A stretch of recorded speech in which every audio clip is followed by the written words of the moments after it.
Franz Liszt is known as one of the most impressive figures in all of music history.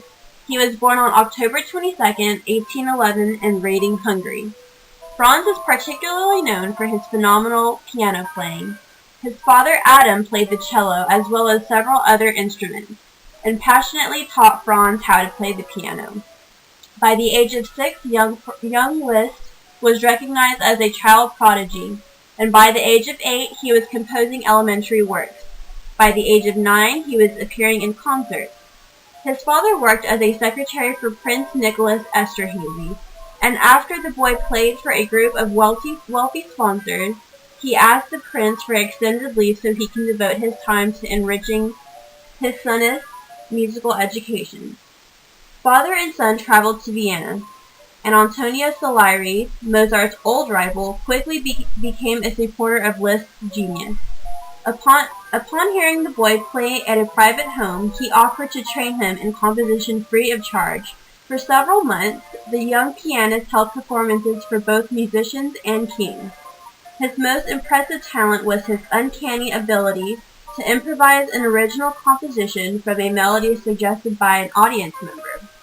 At the age of 12, Liszt traveled with his father to Paris to seek admittance to the Paris Conservatory. The admissions council denied him a place in the school on the grounds that he was a foreigner. His father, ever determined, turned to Ferdinando Pare to teach his son advanced composition. It was during this time that Liszt wrote his first and only opera, Don Sanche. In 1826, Adam Liszt, father of Franz, passed away. The event proved to be extremely traumatic for the 15-year-old Franz Liszt, and it required that he shared their one-bedroom Parisien apartment with his mother. In the years that followed, Franz Liszt lost interest in music to such a degree that he began to question his profession. He turned away from performing and started to read profusely, delving into books on the subjects of art and religion. What he read during that time would greatly influence his later musical works. His music is known as one of the most bold, brilliant, and beautiful pieces in classical music. He was known for taking music from literature. At the age of 16, Liszt decided to take his music and writing to the next level and moved to Paris. Soon after, he moved to Germany, where he became the director of music extraordinary, which is when his career took off. It is here that he began a new genre of music called the symphonic poem. He would take the compositions of other composers' writings and turn them into music. Some people did not like his music and would question and critique it, claiming it was not pure music.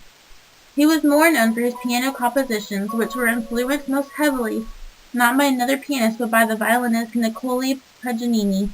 Some of his piano compositions are Tornasins or Dance of Death, Hungarian folk melodies, and Hungarian rhapsodies.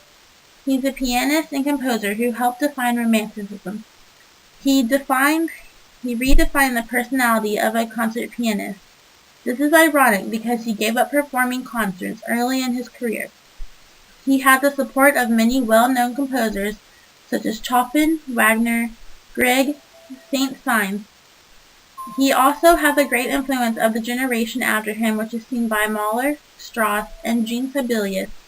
Franz Liszt was also very well known among the females of his time.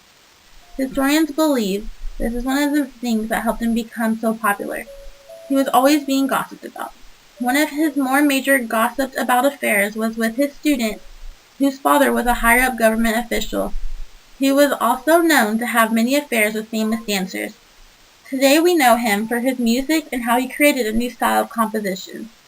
He was also the first to take works of art such as literature and pictures and turn them into sound and music. At the age of 74, he died from pneumonia, which was believed to be contracted at a musical festival. Franz Liszt was known for being one of the most creative composers and pianists of the 19th century.